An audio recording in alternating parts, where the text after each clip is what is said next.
This Torah class is brought to you by TorahAnytime.com.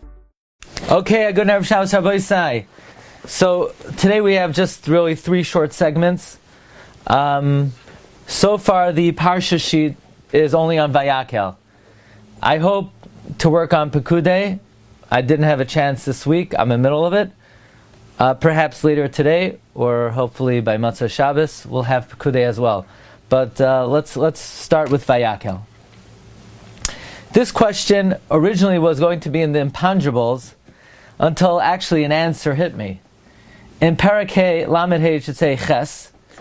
It's talking about the various items that Hashem commanded that we bring. Kichuhu me'yitchem shuma l'Hashem ka'el nediv liba yiviyeh ha'ish shumas Hashem zahav ha'chesed v'nechoishes chesed v'nechoishes Hashem shesh v'izim v'yisem adamem v'shemen lama'or. So I was really bothered because in Pasuk Yadalet it says V'es menoiras hama'oyer v'es kelabes nerasa v'es shemen hama'oyer.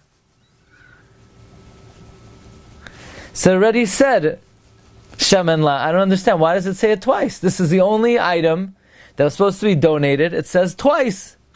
It says in Pasuk Ches v'shemen lama'or, and then in Pasuk Yodal it says v'es shemen hama'or. Anyone bothered by that? Isn't that a pella? I mean, this is a list of the items that need to be donated. Why would it say an item twice? Secondly, Rashi only comments on the second time. Shemen hama'or. Rashi says that was needed. We needed for the shemen hama'or chachmei leiv because it's different than other oil. Like it says in Menachos, mergargeroi b'roish hazayis v'hu kases v'zach. It is the first squeeze of the olive. Okay. So, 2 questions. Why does the Torah repeat twice Shemen Amar?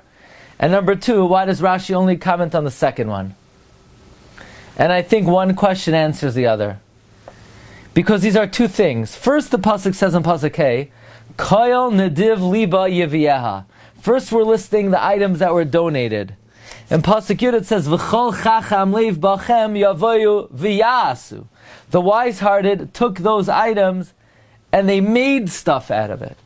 So the first thing was donated shemen oil lama'or to be used to illuminate. So the first thing we needed to donate shemen lama'or. It wasn't yet shemen hamor. It was shemen lama'or. Oil to use to illuminate it. Somebody is going to have to turn the shemen lama'or until shemen hamor. And the Chachmei Leiv came in Pasuk Yud, and they took the shemen and they ensured that shemen would be pure, so that it would be transformed from shemen lamar to shemen hamar. Yeah, very simple, but I think it's an important observation. The first thing was it was donated oil.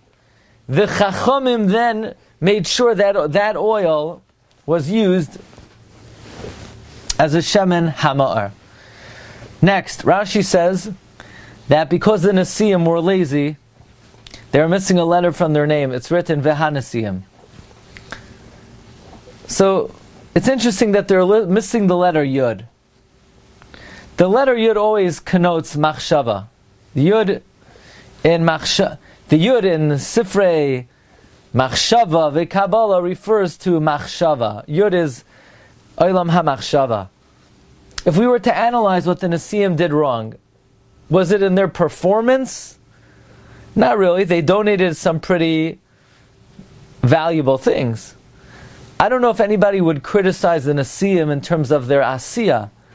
The critique of the Nesiim was in their machshava, in what their thinking process was. They said, okay, let the Bnei Yisrael donate and we'll fill everything in. Therefore, perhaps that's why they're missing the letter Yud. The letter Yud is the Yois of Machshava. Okay, next. Ru'u Kara Hashem b'Shem B'Tzalel ben Uri ben Chor Lamate Yehuda. Why does the Torah trace B'Tzalel back so far? The B'Tzalel ben Uri. It seems like it's critical that he was Ben Chor. And you can't help but think that we know the purpose of the Mishkan was it was a kapara for the Egel.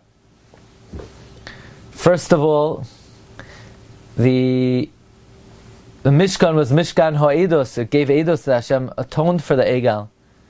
Beis Halevi points out the Ched Ha'egel was Klal Yisrael, instead of listening to the precise command of Moshe, made their own cheshbonos.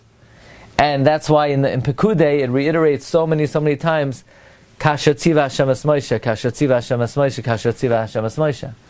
So the Mishkan was a kapara for the Egel. If one were to ask, of all the things that happened at the Egel, what was, in a way, the most severe? You would have to think that they murdered Chur. That seemed to have been a pretty bad element of the Egel. Perhaps that's why it's so important that the Torah mentions that the one who made the Egel was Betzalel ben Uri ben Chur. That really indicated that Hashem forgave us for the Egel. Because if Hashem would not have forgiven us for the Egel, would the son, the grandson of Chur, be able to affect kapara for the Ched Egel? Or the way I wrote it here, the fact that Hashem wanted that Ben Uri ben Chur to make the Mishkan, that was the proper and the appropriate tikkun for the Ched Egel where they murdered Chur. Okay, you ready for this? This is a very interesting chiddush. So I woke up this morning to be able to at least finish Vayakhel and to put the sheet together.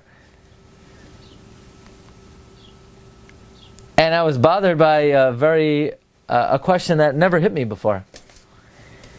You know, Parshas Vayakhel does not talk about the plans for the kelim, the instructions of how to make the kelim. It talks about the actual execution of the kelim. And when it talks about the kiyar, there's a detail given here that they made the kiyar b'marois hatzayvos, with the mirrors that the Jewish women clamored to bring to the Mishkan. Rashi tells us the story that even the mirrors of the Jewish women they did not withhold from bringing. Rashi says Moshe was disgusted by them because the mirrors used for the Yetzer Hara. So Hashem said, accept it. These are the most beloved, because through the mirrors, Klal Yisrael established tzva'is rabbis from Mitzrayim, legions of Jews.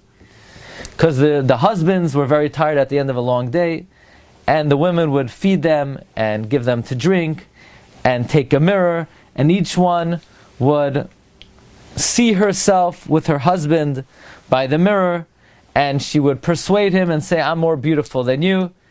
And Rashi says they would bring the husband to Taiva. And they gave birth there under the apple tree. That's b'marois hatzayvos. And the kiyar is used to make shalom beinish leishtai. How so? To give a woman who's suspected of infidelity. So therefore, since these mirrors were used to create peace between husband and wife, so the kiyar, which is used to bring shalom beinish leishtai for a site by a saita, an accused saita, it's appropriate that it be made out of these mirrors.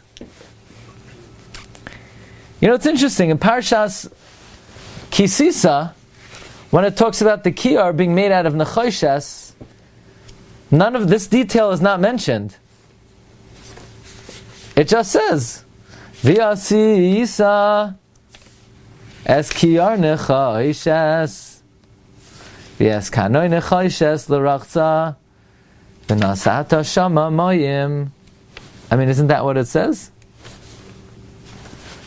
That's what it says in Kisisa, and it doesn't say a word about these interesting mirrors, that the women should bring the mirrors, they shouldn't bring the mirrors, they tried to bring the mirrors. It just says, V'yasisa kiyar nechoshes. And they washed themselves and finished. Why all of a sudden in Vayakhel they made the kiyar of nechoshes b'marois hatzayvos? This is not a detail given in Kisisa. Unless you say, well, in Kisisa it's just talking about the instruction to make it. It could be made out of any copper. But here it's talking about actually making it. So when it talks about action, it tells you which copper they made it from. I think it's interesting that it doesn't say anything about this in Kisisa. So I was thinking of the following very unusual possibility. The instruction to make the kiyar in Kisisa is before the Chet HaEgal. I would say before the Chet HaEgal, if any woman tried to bring the mirror, Moshe said, "What do you bring me? It's disgusting." And he was right. It was disgusting. What do you mean? A kiyar is used to make peace between husband and wife. What could be better than using the mirror, which was used in Mitzrayim to make? The answer is, what do you mean the kiyar was used to bring peace between husband and wife? Do you actually think a woman would be unfaithful to her husband? In Parshas Kisisa, there is no possibility that a woman would be unfaithful to her husband. You know why? Because it's before the Chet HaEgal. What does the Chet HaEgal have to do with infidelity? What were Klal Yisrael with the Chet HaEgal? They were unfaithful to God. What does the Gemara in Gittin refer to it as? Aluva kala shazinsa tachas chulpasa. We were suspected, and not more than suspected. We were a saita. In fact, Moshe gave them to drink. Rashi says, "Niskavin lahashkoisam leboidkam kisaita." I would say before the Chet HaEgal, there is no possibility that a woman would be unfaithful to her. It didn't exist. Not shaykh. It was not in the Bria. But we all know that our relationship to HaKadosh Baruch Hu is analogous to a relationship between husband and wife. Once the Jewish people acted as a soita and were unfaithful by making the egal, and Moshe Rabbeinu gave them to drink niskavin laboidkan kesoitos, now there's a possibility that there's a parsha of soita in the Torah. So now in Vayakhel, when the women come with their mirrors, so Moshe says, "Oh, okay, I didn't accept it before the Chet HaEgal. Why would I accept it now?" Hashem says, "Because now the kiyar is used to make shalom beinish l'ishtai." So if it's used to make shalom beinish l'ishtai, then the appropriate thing to make it out of are the mirrors that the Jewish women used in Mitzrayim to beautify themselves.